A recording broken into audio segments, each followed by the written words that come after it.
Il y a tellement de belles choses à aller chercher. Puis ce que j'aime là-dedans, le fait que on prêche sur le royaume de Dieu, on le sait que Dieu a un royaume.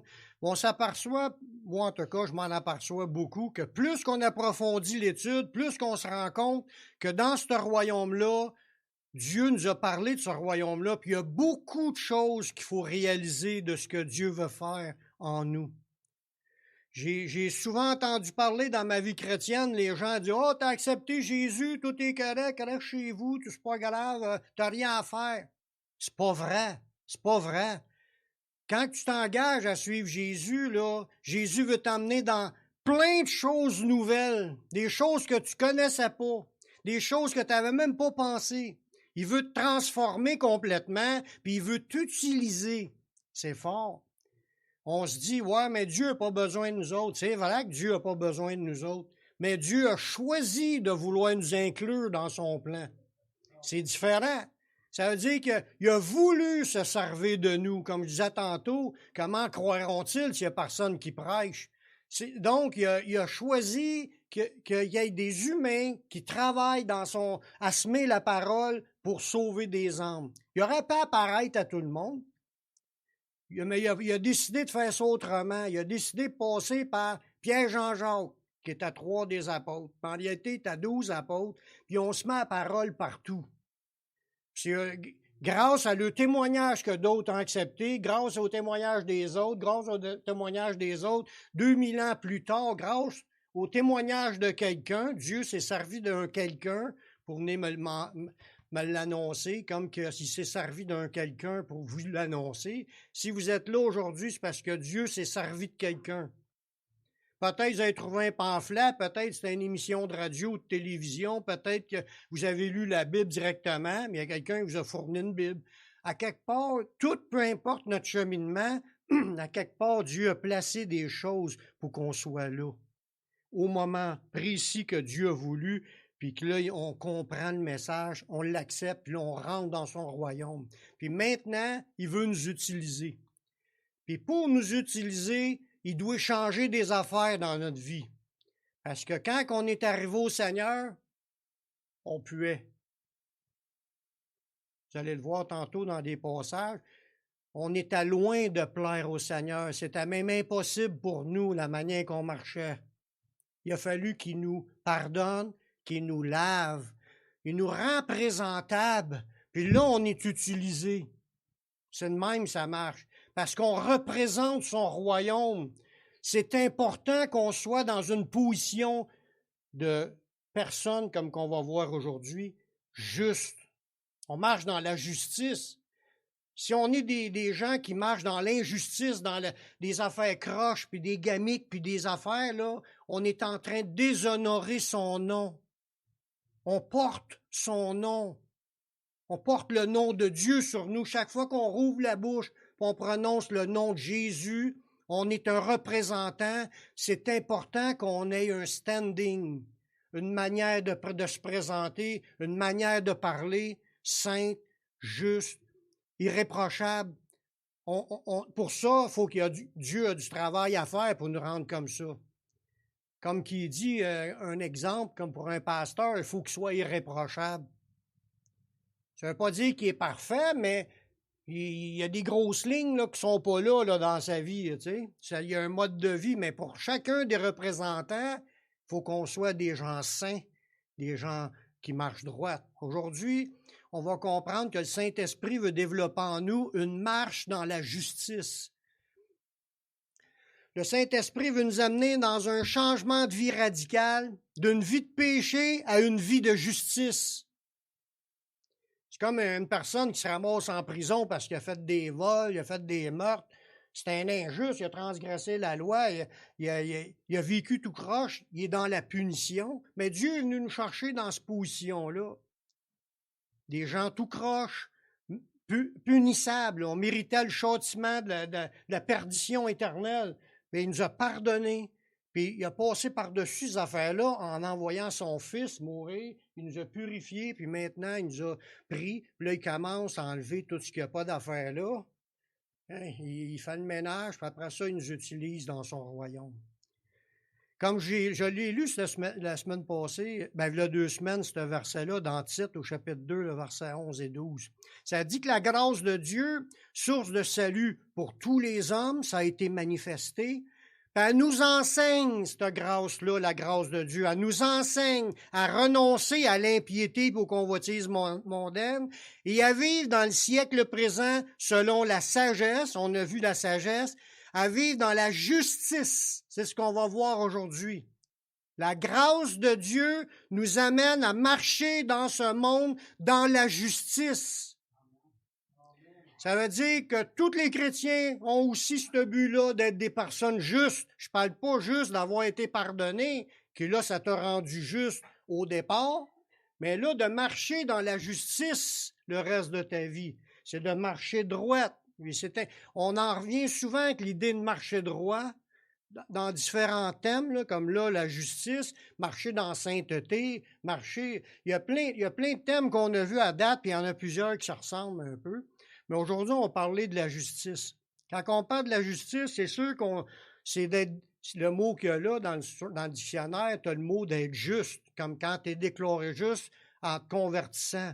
Tu étais un injuste, tu étais tout sale, j'étais tout sale. À partir du moment qu'on accepte Jésus-Christ, mais ça dit qu'il nous déclare juste.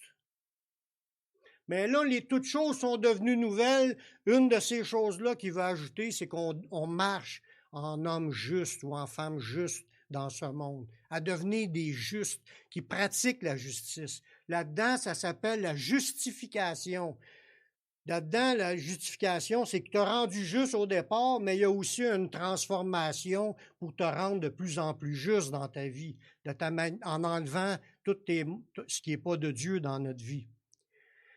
Dans le sens large, là, d'être un juste, là, c'est l'état de celui qui est comme qui doit être. La justice, là, c'est une condition qui est acceptable par Dieu. Mais d'être un injuste, c'est pas acceptable par Dieu. Les injustes n'hériteront pas du royaume de Dieu, que Paul nous dit dans les œuvres de la chair.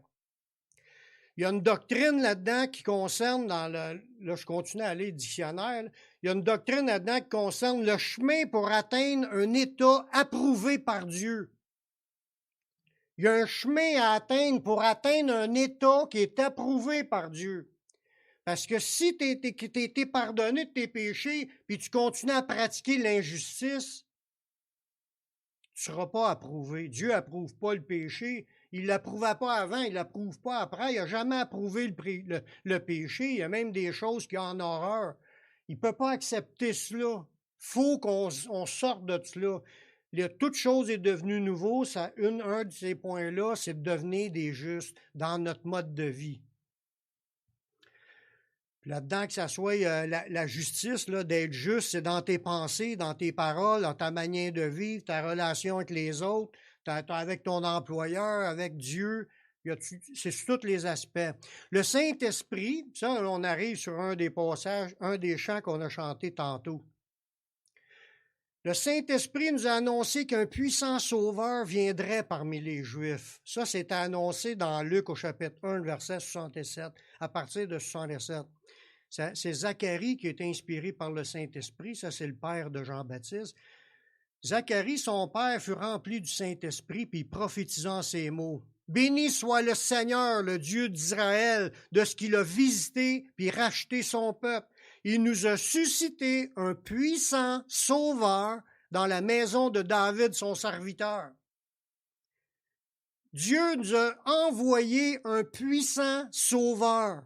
On le sait que ça parle de Jésus, que c'est une promesse qui était là depuis les temps anciens. Jésus est venu comme étant un puissant sauveur.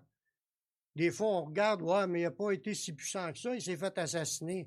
Ouais, mais il n'est pas venu pour démontrer comme une puissance pour renverser l'Empire romain. Il est venu combattre un autre ennemi. On va le voir dans l'autre verset. Ce puissant sauveur-là devait nous délivrer de nos ennemis. Mais c'est pour qu'on arrive à marcher dans une vie juste. Vous allez voir ce passage-là, qui est juste 2 versets plus loin. Selon le serment par lequel il avait juré Abraham, notre père, de nous permettre, après que nous serions délivrés de la main de nos ennemis, de le servir sans crainte. Voyez-vous, Jésus, c'est un puissant sauveur. Il est venu pour nous délivrer de nos ennemis, puis de nous permettre de marcher sans crainte. Un ennemi qui nous garde dans la crainte. Bien, c'est pas fini, regardez bien. En marchant devant lui dans la sainteté, dans la justice, tous les jours de notre vie. Fait que Jésus s'est occupé d'un ennemi, puis c'était pas l'Empire romain, comme je vous disais tantôt. Il est venu s'occuper d'un ennemi, de le vaincre, puis le fait qu'il ait vaincu cet ennemi-là, ça nous permet de marcher sans crainte, de marcher dans la justice, puis de marcher dans la sainteté. De quel ennemi que Jésus a vaincu? C'est le diable. Fait que Jésus est venu pour vaincre principalement l'ennemi de notre âme, le plus pire de la gang, c'est le diable, c'est les démons, sont vaincus. Maintenant, en Jésus, on est équipé, on a tout ce qu'il faut pour qu'on marche sans crainte, qu'on marche dans la sainteté, puis qu'on marche dans la justice. Une fois de temps en temps? Non. Ça dit tous les jours de notre vie. Le but, Dieu s'attend que ses enfants marchent dans la justice, dans la sainteté, puis marcher sans crainte tous les jours de notre vie. Donnez-vous ça comme but, vous avez déjà la victoire, l'ennemi est vaincu. Jésus, c'est un puissant sauveur, puis c'est chargé de cet ennemi-là.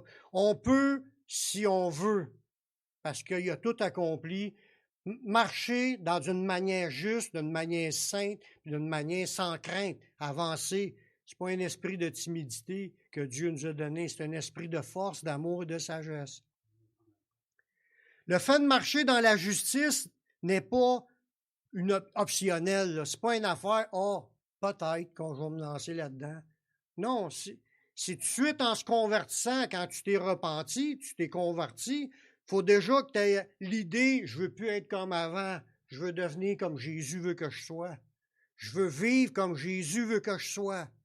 Je veux vivre dans le chemin de la justice, de la sainteté. C'est des buts qu'on devra tout de suite avoir à cœur, parce que c'est pour tout le reste de notre vie qu'on doit faire des efforts dans ce sens-là, de s'accrocher aux promesses de Dieu, confesser la parole de Dieu, réclamer en priant, demander à Dieu de venir agir pour enlever ce qui est encore pas de Dieu dans nos vies, pour que l'on devienne des justes, pas juste en titre.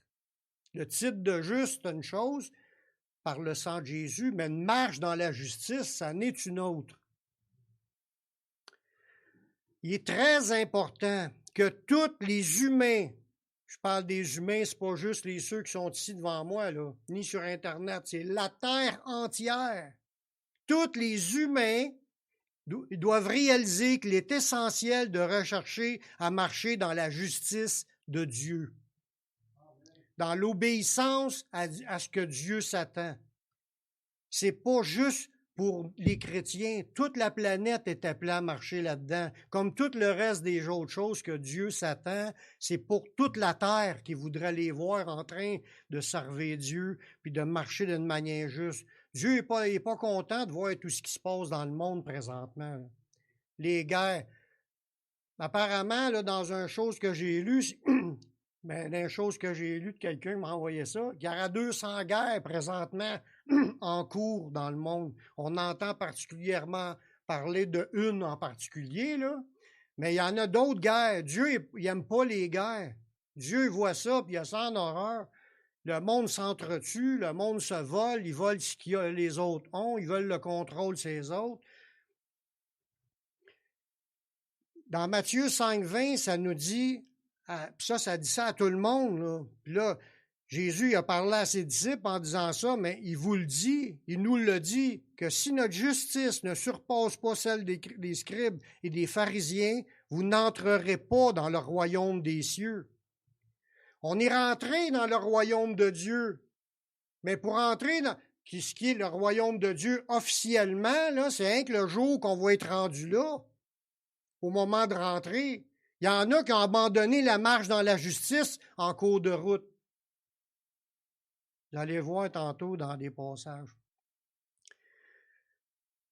Dieu y appelle les nations et son peuple à s'examiner et de se repentir afin d'être épargnés de sa colère.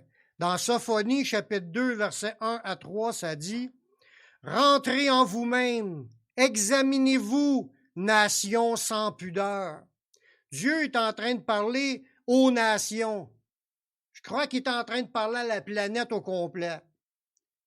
Toutes les nations doivent s'examiner. Les gens doivent s'arrêter. On s'en va rencontrer Dieu, puis Dieu il a un appel sur notre vie. Il nous a parlé. Il n'y a pas une deuxième chance après qu'on est mort. C'est pendant qu'on est vivant qu'il faut être à l'écoute de la parole de Dieu, puis d'en s'enligner là-dedans. Là, il dit, rentrez en vous-même, examinez-vous, nations sans pudeur, avant que le décret s'exécute et que ce jour passe comme la balle. Passe comme une balle, ça veut dire que ça va passer vite. Slaw, trop tard, la balle est passée, tu l'as manqué. Fallait que tu captes. Mais l'idée, le jour du Seigneur va arriver, là, le jour de son retour. Puis les gens qui ne sont pas examinés, qui n'ont pas fait attention à leur conduite, qui ont marché d'une manière qui déshonore Dieu, Dieu voit tout, puis il sait tout. Hein? Il dit, cherchez l'Éternel, vous tous humbles du pays. Là, il s'adresse aussi à ceux qui le connaissent, même les petits dans le monde. Oui, pratiquez ses ordonnances, recherchez la justice. On parle de la justice, là, il dit à tout le monde de rechercher la justice. Recherchez l'humilité, peut-être serez-vous épargnés au jour de la colère de l'Éternel. Le même constat que Dieu a fait pour le peuple d'Israël pourrait être encore appliqué aujourd'hui au monde entier. Parce que là, dans le prochain verset, dans Ézéchiel 9.9, il y a un constat qui a été fait. Dieu, il a analysé le peuple d'Israël, là, puis là, il voyait que tout le monde avait abandonné la voie de l'Éternel. Puis si on regarde face au monde, là, l'ensemble de l'humanité, il n'y a pas, même si on dit qu'il y a beaucoup de monde qui sont chrétiens aujourd'hui, c'est encore pas gros comparé au nombre qui reste qui ne connaissent pas Dieu. Dans Ézéchiel 9.9, il me répondit, « L'iniquité de la maison d'Israël et de Juda est grande, excessive. Le pays est rempli de meurtres. » Comme je vous disais tantôt, Dieu n'aime pas les meurtres. Il n'aime pas les guerres. Puis il n'aime pas aussi qu'entre ses frères et sœurs que les gens saillissent. Puis Dieu, il considère ça des meurtres, ça avec. La ville est pleine d'injustice. Car ils disent, l'Éternel a abandonné le pays, l'Éternel ne voit rien. Il y en a d'autres qui rajoutent, Dieu, il n'existe pas. C'est pas grave, on peut vivre comme qu'on veut, on peut faire ce qu'on veut. Dieu, il n'est pas là, il ne nous voit pas, puis il n'entend pas, on n'a pas de compte à rendre. Mangeons et buvons, car demain nous mourrons. Puis là, il ne parle pas à n'importe qui. En premier, il parlait de son peuple, ceux qui étaient là pour représenter Dieu. Puis là, les gens d'aujourd'hui qui se disent son peuple, parce que tu regardes juste comme par exemple la guerre en Ukraine. Les Russes, là, ils se disent qu'ils servent Dieu. La religion de ce peuple-là, c'est l'orthodoxe, c'est comme les catholiques. C'est orthodoxe, ils ont des photos de Jésus partout dans leurs affaires, puis ils parlent de Jésus. Ils pensent tous qu'ils servent Dieu en attaquant les Ukrainiens, que les Ukrainiens, ils sont majoritairement évangéliques. Il y a eu des réveils, là, pareil comme convois aux États-Unis, là, comme Benny Hinn qui passe, qui prêche, puis les dons spirituels, puis le monde tombe à terre, puis tout. Il se passe la même chose en Ukraine. J'ai vu des vidéos sur Internet avec des multitudes, puis un gars qui prêchait en Ukraine, dans cette langue-là, puis le monde, il se convertissait, puis le monde, il tombait à terre, puis tout le kit. Comme quand tu vois la même chose dans les États. Il y a eu plein d'évangéliques. Fait que là, les chrétiens attaquent des chrétiens, du monde chrétien. Puis là, il y a du monde chrétien d'ici qui s'en vont là-bas pour être sur un bord ou sur l'autre, pour se battre contre d'autres chrétiens. Le peuple de Dieu est en train de s'entretuer. Bien, ça, c'est pour ceux qui sont vraiment à Dieu. Ils se disent de Dieu, mais ce n'est pas nécessairement le peuple de Dieu. Mais ceux qui sont, par exemple, qui sont mêlés là-dedans, puis ils n'en veulent pas de ces guerres-là, ils subissent ces affaires-là. Ça serait la même chose que si ça arriverait ici, on sera peut-être obligé d'y aller en guerre. Puis là, on subirait les mêmes affaires. Dieu, là, il regarde ça, puis il n'en revient pas. Dieu, il voit ça, puis ça lui fait de la peine de voir ses enfants qui souffrent par les gens. Puis je relis le passage, là. Dans ce passage-là, ça s'adressait au peuple d'Israël, mais ça pourrait s'adresser au monde d'aujourd'hui. L'iniquité de la maison d'Israël et de Juda est grande, excessive. Ça, c'est l'iniquité dans ce monde est excessive. Le pays est rempli de meurtres, la ville est pleine d'injustice. Dieu nous appelle à marcher dans la justice. Jésus a tout accompli pour qu'on marche dans la justice. Puis le monde, ça dit que la ville est pleine d'injustice. Puis là, ils se disent que l'Éternel a abandonné le pays. De nos jours, il y a plusieurs du peuple de Dieu qui s'égarent et qui ne combattent pas le bon combat. Là, on parle de les gens qui sont supposés d'être en train de marcher dans la justice, mais ils ne combattent pas le bon combat. Ils sont embarqués dans des guerres pour s'ostiner pour toutes sortes d'affaires avec d'autres. Tu regardes sur Facebook, ça fait vraiment de la peine quand tu vois des chrétiens qui disent des noms à un autre chrétien, puis là, des insultes, là. Parce que l'autre n'a pas la même opinion sur un vaccin, pas la même opinion sur les mesures, pas la même opinion sur tous les sujets qui ne sont pas rapport avec la Bible. Ils ne sont pas en train de dire, là, Jésus, c'est le sauveur. Ils sont en train de s'attaquer. Ils ne parlent que contre le gouvernement ou contre les mesures, contre ce qui se passe ailleurs. Puis tu ne les vois pas en train de glorifier Dieu, tu les vois en train de combattre un mauvais combat. Leur mauvais combat. Ils combattent pour des choses qui ne sont pas de Dieu. Puis ils s'entretuent entre chrétiens parce qu'ils saillissent, puis ils ne se parlent plus. Puis il y a des divisions dans des églises. Il y a même des églises qui sont fermées à cause de cela. Dieu regarde ça, là, puis c'est ses enfants, c'est du monde qui ont accepté Jésus. Puis là, il n'en revient pas de voir cela. C'est pas de marcher dans la justice, c'est de marcher dans l'injustice. Dans Isaïe 59, le verset 8, là, il dit, en parlant de ceux qui sont à Dieu, « Ils ne connaissent pas le chemin de la paix. Il n'y a point de justice dans leur voie. Ils prennent des sentiers détournés. Quiconque y marche ne connaît point la paix. » Voyez-vous, le sentier de la paix, puis ça, la paix, là, je crois que c'est ce qu'on a le plus de besoin.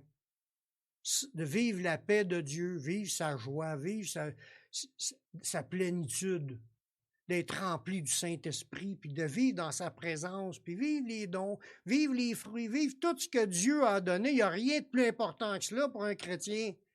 Mais quand il est en guerre avec les autres, là, il n'est pas dans la paix. C'est un chemin détourné.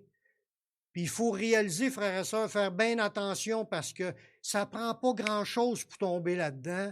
Puis on est rendu qu'on fait des clics qu'on appelle, ou on fait des partis pris. On prend parti pour une chose qui n'est pas... c'est pas une affaire de Dieu pantoute, là. Puis on se présente là-dedans comme, puis on guerroie pour ça. C'est pas notre combat. Notre combat, c'est d'être représentant du royaume de Dieu. Puis il y a un mode de vie en tant que représentant du royaume de Dieu. Il y a un mode de vie de justice, d'amour. On a vu aussi la sagesse d'en haut, la justice, la piété. On va voir la piété la semaine prochaine. Dieu va emmener son peuple à vivre d'une manière qui est complètement différente du reste du monde. C'est de même que Dieu est fier. Dieu cherche des gens qui ont faim et soif de la justice. Dans Matthieu 5, 6, ça dit « Heureux ceux qui ont faim et soif de la justice, car ils seront rassasiés. » Marcher dans la justice devra être une priorité pour tous. Dans Matthieu 6, 33, ça nous dit « Cherchez premièrement le royaume et la justice de Dieu. » Premièrement, là, ça veut dire en premier. Tu te lèves le matin, première chose que tu dois faire, je cherche le royaume et la justice de Dieu. Ouais, mais j'ai accepté le Seigneur il y a 25 ans. On ne parle pas d'être justifié quand tu viens à Jésus. On parle d'aujourd'hui, ta vie, il faut que tu recherches la justice de Dieu. Il faut que tu vives dans la justice de Dieu. C'est de même que tu honores Dieu puis que tu as un bon témoignage. Le Saint-Esprit veut nous conduire dans la justice de Dieu. Comme je vous disais tantôt, là, son nom, il est en jeu. Quand on parle de Jésus, on lâche 2-3 sacs en même temps. On parle de Jésus, on parle contre notre prochain devant les autres. Il faut faire bien attention, frères et sœurs, surtout là, quand on est comme au restaurant. Tu es en train de manger au restaurant, puis la conversation, on s'édifie, puis à un moment donné, il y en a un qui commence à « As-tu vu tel pasteur? » Puis il fait ci, puis il fait ça, puis s'il n'est pas de Dieu, puis commencer à critiquer un pasteur, critiquer une autre église devant d'autres personnes. Je l'ai vécu. Puis, il y avait en plus de ça, il y avait du monde qui était à d'autres tables qui nous écoutait pendant qu'on parlait. Il faut faire bien attention parce qu'on est toujours un témoignage quand on est à quelque part. Tu es au restaurant, tu es un témoignage pour la serveuse, tu es un témoignage pour les autres tables qui sont autour. Ils doivent voir notre joie, ils doivent voir notre amour, ils doivent voir qu'on est positif, qu'on proclame des belles affaires en parlant des promesses de Dieu. Puis la madame, là, quand je me suis levé, là, en sortant, j'ai arrêté à côté, bon, j'ai dit bonjour en passant, puis elle m'a dit, c'est beau que vous avez dit. Elle a retenu le beau bout. Moi, j'avais honte du bout qui n'était pas correct que j'avais entendu. J'espérais qu'elle ait manqué des bouts de ce que ben, elle les a manqués, gloire à Dieu, parce qu'il y a eu des choses qui s'est dit à la table qui n'étaient pas de Dieu du tout. Puis là, notre justice n'était plus là, ça brillait plus pantoute, là. Là, la madame, j'y ai parlé du Seigneur, expliqué le plan du salut, on lui donnait un pamphlet. Puis la madame a trouvé ça beau. J'ai dit d'aller d'une église dans son bout. Cette madame-là est envoyée par Dieu, même si elle n'est pas chrétienne. Cette journée-là, elle ne vit pas dans Beauharnois, elle venait de Québec, elle était venue à Beauharnois juste pour venir acheter un biscuit à gaz, puis elle était dans le restaurant, assis à côté de nous, elle a entendu plein de belles affaires, qu'elle a trouvé ça beau. Mais on est un témoignage. Puis pour ça, je vous dis, c'est important de la manière qu'on parle, de la manière qu'on agit quand on est dans le monde. Quand tu es dans la chambre de bain, là, chez vous, puis tu chantes, puis tu fausses, c'est pas grave, mais si tu chantes devant le monde, puis tu fausses, c'est un peu plus gênant. Mais on prend ça comme l'exemple, là. On est dans le monde, là, il faut faire bien attention. Regardez bien le passage que ça dit. Dans le psaume 23, le verset 3, tout le monde le connaît, le psaume 23, c'est l'Éternel est mon berger. Il y a une phrase qui dit « Il restaure mon âme ». Dieu restaure notre âme, il veut nous bénir. Il me conduit dans les sentiers de la justice. On parle de la justice, de marcher d'une manière juste. Dieu veut nous conduire. C'est le travail du Saint-Esprit qui est avec nous, puis il veut nous conduire à ce qu'on soit des justes. Puis il rajoute un petit bout qui est très important, à cause de son nom. Partout où on va, on est des porteurs du nom de Dieu. Lui, il nous restaure, il nous conduit dans la justice. Quand on est dedans, là, ça élève son nom. Les gens vont rendre gloire à Dieu. Tu es un homme juste, tu es reconnu par les autres. Automatiquement, les gens vont dire, ça, c'est un homme juste, ce gars-là, parce qu'il doit y aller, puis ils vont être bénis. Puis quand ils entendent parler, ah, c'est un chrétien, bien, gloire à Dieu, ils vont rendre gloire à Dieu un jour quand ils vont réaliser que c'est Dieu, vraiment, là, le jour où Dieu va les visiter. Tandis que si tu es un mauvais témoignage, puis tu dis toutes sortes d'affaires tout croche, qu'est-ce qui arrive à son nom? Ils vont dire, c'est ça des chrétiens? C'est ça des gens qui suivent des suiveux de Jésus? Tu regardes ce qui s'est passé aux États-Unis dans le temps que Trump était là, juste un exemple. Trump était là, puis Puis lui, il se dit chrétien, puis il a pas forcé, mais il a donné quasiment un commandement à dire au monde d'envahir le Capitole. Des chrétiens sont rentrés, ils ont frappé des gens, il y a eu des échanges. Ils étaient là pour tuer le vice-président. Puis après ça, ils font des prières devant tout le monde. Quel témoignage que ça donne, ça, là? C'est pas de Dieu pantoute. Mais des affaires de même, là, il y en a à petite échelle pas à grosse échelle. Moi, c'est pas mon problème parce que c'est pas moi qui est là, mais moi, je dois veiller à toujours ce que le nom du Seigneur soit glorifié dans ma vie. Amen. Puis chacun de vous, vous devez veiller à ce que le nom du Seigneur soit glorifié dans votre vie. Amen. C'est de même. Puis il veut vous conduire dans les sentiers de la justice à cause de son nom.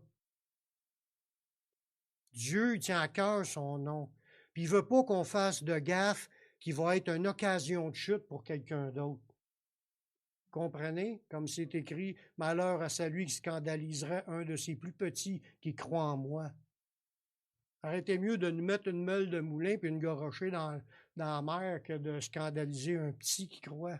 Il faut faire bien attention pour ne pas être un mauvais témoignage. Si on fait des gaffes, ça peut arriver, il faut régler ça, puis demander pardon, s'excuser, puis réparer les affaires. Il faut veiller parce que ce n'est pas juste notre honneur qui est en jeu, c'est le nom de Dieu qui est en jeu.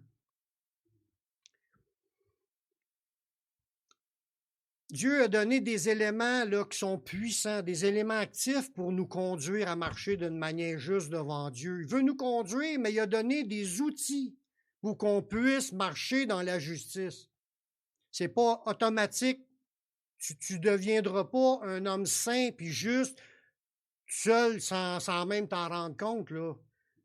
Regardez bien comment ce qu'il dit ça dans 2 Timothée, chapitre 3, le verset 16. La parole de Dieu, là, la Bible, là, a été donnée dans ce but-là pour nous rendre justes.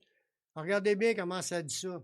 Toute écriture est inspirée de Dieu et utile pour enseigner, convaincre, pour corriger, pour instruire dans la justice. On a besoin de lire la Bible et de l'étudier. Toute l'écriture, là, est utile pour nous enseigner, nous convaincre, nous corriger, nous instruire dans la justice. Tu viens pas un savant de la justice de Dieu en te laissant aller. Tu as besoin d'apprendre à le devenir. Tu as besoin d'apprendre ce que Dieu a dit pour comprendre son idée. Si tu lis pas la Bible, puis tu l'étudies pas, puis tu n'en es pas intéressé, tu n'apprendras pas. Ça se fait pas tout seul. Tous les chrétiens devraient être comme des enfants nouveau-nés. Ça dit désirez comme des enfants nouveau-nés le lait spirituel et pur, afin que vous croissiez pour le salut.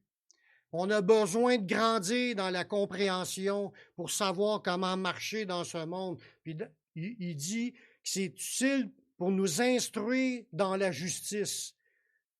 Dans l'autre passage, ça disait le Saint-Esprit, là, Dieu veut nous conduire dans sa justice, puis il nous dit que la Bible sert à nous instruire pour marcher dans la justice. Je pense que c'est important qu'on serve de ces outils-là. Il nous les a donnés. La Bible, c'est la parole de Dieu. C'est un outil puissant pour nous instruire. Puis une fois que tu rentres dans la justice, là, regardez le verset 17. Afin que l'homme de Dieu soit accompli et propre à toute bonne œuvre. Si tu veux être capable de servir le Seigneur de la bonne façon, puis si tu veux être capable d'être accompli, c'est d'être rendu mature, d'être rendu à ton top de ta vie chrétienne. Mais tu as besoin de la parole de Dieu pour te rendre jusqu'à-là. C'est un outil qui va te faire marcher. Si on la néglige, notre vie, elle va être KO. Un deuxième élément que Dieu nous donne, c'est l'homme nouveau qu'on a reçu à notre conversion. Parce que quand on s'est converti, il ne nous a pas laissé orphelins, il nous a envoyé le Saint-Esprit. Le Saint-Esprit, on est né de nouveau. C'est la nature divine que ça dit, on est participant de la nature divine. Le Saint-Esprit est entré en nous, là. Dieu est là en moi. Je suis peut-être pas toujours rempli, mais il est là. Quand tu es dans sa présence, là, c'est la nouvelle nature qu'il t'a donnée. Lui, il a la puissance de faire mourir ton corps puis de te revêtir d'un homme nouveau. Alors, regardez bien comment ce que ça nous dit dans Éphésiens 4, 24. À revêtir l'homme nouveau, parce qu'un chrétien doit vouloir que ça l'habite sa vie, cette nouvelle vie-là. Puis là, il veut se revêtir. Il va se laisser transformer par le Saint-Esprit. Le Saint-Esprit change nos pensées. Puis là, il nous donne la capacité de devenir transformés pour qu'on soit nouveau. Toutes choses sont devenues nouvelles. Puis ça, c'est créé selon Dieu dans une justice. Voyez-vous, il parle encore de la justice. Cette nouvelle nature-là que tu vas revêtir t'amène à marcher dans la justice. Fait que tu as besoin de la parole de Dieu pour changer tes pensées. Tu as besoin aussi de la puissance du Saint-Esprit qui t'amène à marcher d'une manière plus en plus juste. Il dit, c'est créé selon Dieu dans une justice puis une sainteté que produit la vérité. Fait que Dieu nous a donné deux choses qui sont la vérité. La parole qui est la vérité, puis l'esprit de vérité. C'est la vérité qui va produire en toi de marcher dans la justice puis la sainteté. Amen. Merci Seigneur. Marcher par la foi, c'est aussi, quand tu marches dans la foi, dans ses promesses, là, quand tu crois les promesses, Dieu trouve ça beau. Quand tu crois à ce qui est écrit, là, tu lis la Bible, tu vois, tu comprends des promesses, tu y crois, tu pries pour ces choses-là pour que ça arrive. Mais marcher dans la foi, dans ses promesses, c'est aussi un acte juste devant Dieu. Dieu, il aime ça, puis il nous trouve juste de faire cela. Il ne vous reprochera jamais de vouloir connaître la Bible, connaître ses promesses, puis de prier pour les voir s'accomplir, puis de les obtenir, puis de vouloir tout ce qui est là comme promesse. Il ne vous le reprochera jamais. Il trouve ça beau de voir qu'on s'accroche à ce qui vient de lui.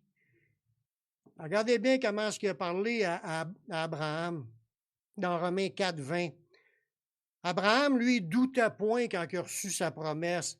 Il n'a pas douté par incrédulité au sujet de la promesse de Dieu, mais il fut fortifié par la foi, donnant gloire à Dieu, et ayant une pleine conviction de que ce qu'il promet, il peut aussi l'accomplir.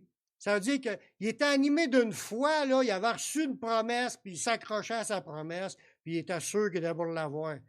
Il avait eu la promesse qu'il y aurait une descendance plus nombreuse que le sable de la mer par son fils. Là, Dieu lui demande de sacrifier son fils. Mais il pensait à lui, c'est sûr que Dieu va le ressusciter. Parce que Dieu m'a promis qu'il y aurait une descendance par mon fils. Fait qu'il l'a eu. Quand il est venu pour l'accomplir, Dieu a vu sa foi. Ça l'honore Dieu. Là, le verset, tout de suite après, ça dit, c'est pourquoi cela lui fut imputé à justice. Dieu déclare qu'un toi, tu es un juste, tu crois à ma parole, tu veux t'accrocher pour l'obtenir, puis tu ne désespères pas malgré les circonstances, mais Dieu, il est content de cela. Ça en est une manière de marcher dans la justice. Une autre manière, c'est le combat. En réalité, le combat, c'est le même pour tous. De refuser le mal puis de s'offrir à Dieu pour être un instrument de justice.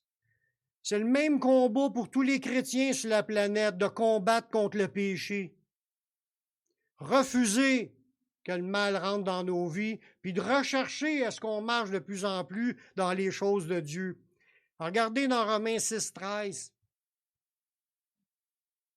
Ne livrez pas vos membres au péché comme des instruments d'iniquité. L'iniquité, là, le mot que là, c'est une violation volontaire de la loi et de la justice.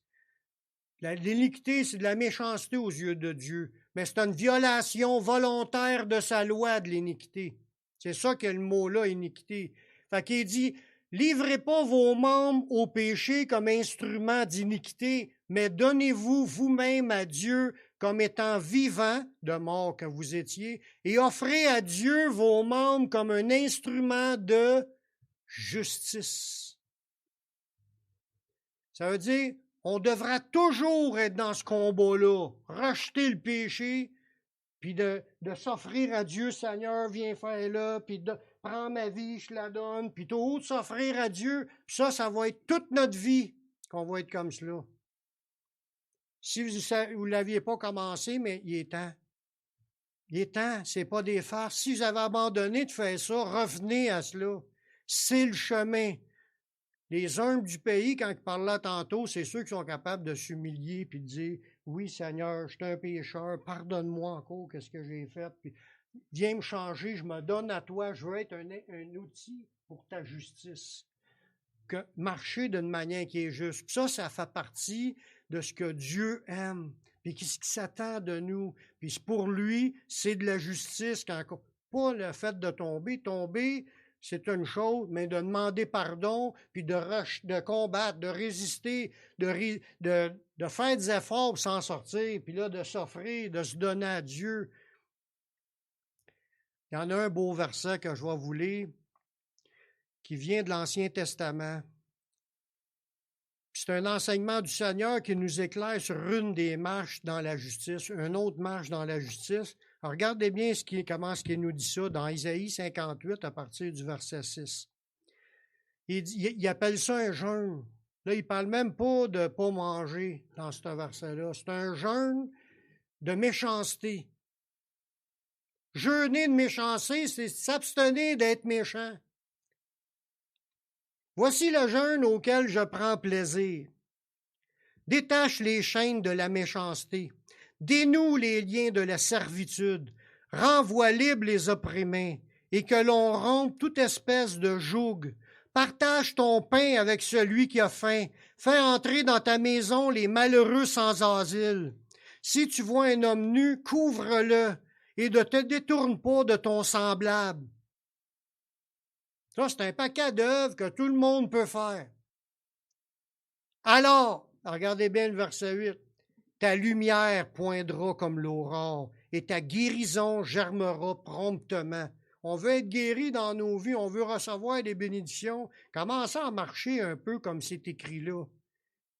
Il dit, ta justice marchera devant toi et la gloire de l'Éternel t'accompagnera. Tu veux faire une différence dans ce monde, tu veux être un instrument de justice, marchons dans ces voies-là. Tu vois des besoins, donne-toi, rends-toi disponible pour les besoins. C'est ça. Dieu cherche des gens qui veulent être ces instruments-là. J'ai demandé quelqu'un tantôt qui voulait être responsable du service du ménage. Tout le monde devrait se lever, moi je veux le faire. Hey, tu vois un besoin, tu veux le combler, tu veux... Là, il dit, ta lumière va poindre, tout le monde va la voir. C'est comme l'aurore. Là. La lumière de Dieu va éclairer à travers de toi. Et le monde va voir que tu es une bénédiction pour tout le monde. La guérison va germer promptement. Ça part dans nos vies. Ta justice marchera devant toi. Ça veut dire que tu vas être un bon témoignage par tout ce que tu passes. Puis il dit que la gloire de l'Éternel va t'accompagner. On a tout à gagner à vouloir être des personnes justes, à marcher dans la justice. Je finis avec un dernier verset pour finir. Le Seigneur voit tout ce qu'on fait, puis un jour, il va rétribuer le juste et le saint. On voit ça dans l'Apocalypse, chapitre 22, à partir du verset 11.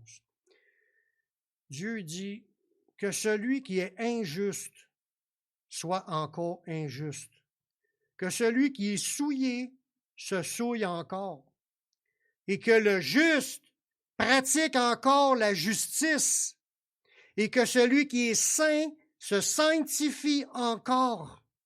Voici, je viens bientôt, et ma rétribution est avec moi. Une rétribution, c'est un salaire. Il paye, il remet comme une paye, parce que tu as été saint, tu as été juste. Il dit, ma rétribution est avec moi pour rendre à chacun ce qu'est son œuvre.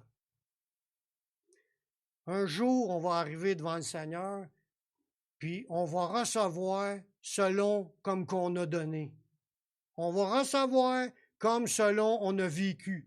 On va recevoir comme selon qu'on s'est ouvert, surtout envers les autres.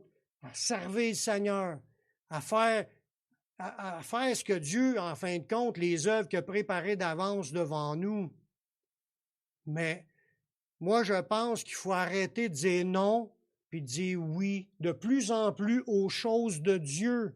Parce que comme qu'il disait, recherchez premièrement le royaume et la justice de Dieu. Ça devrait être notre priorité, frères et sœurs. Amen. On va prier. Seigneur, merci pour ta parole qui est vraie. Merci pour tes révélations. Merci de nous faire comprendre un peu plus la manière de marcher dans la justice. Seigneur, nous voulons continuer à pratiquer la justice, s'investir de plus en plus pour ton royaume, puis à marcher d'une manière qui est juste devant toi. Merci, Seigneur, de ce que tu vas faire dans nos vies. Prends ma vie, je la donne, je veux te suivre, je veux te servir. Je veux être un témoignage dans ce monde à cause de ton nom. Conduis-moi dans ta justice. Merci, Seigneur, de ce que tu vas faire au milieu de nous. Je te prie dans le nom de ton Fils Yeshua. Amen. Amen.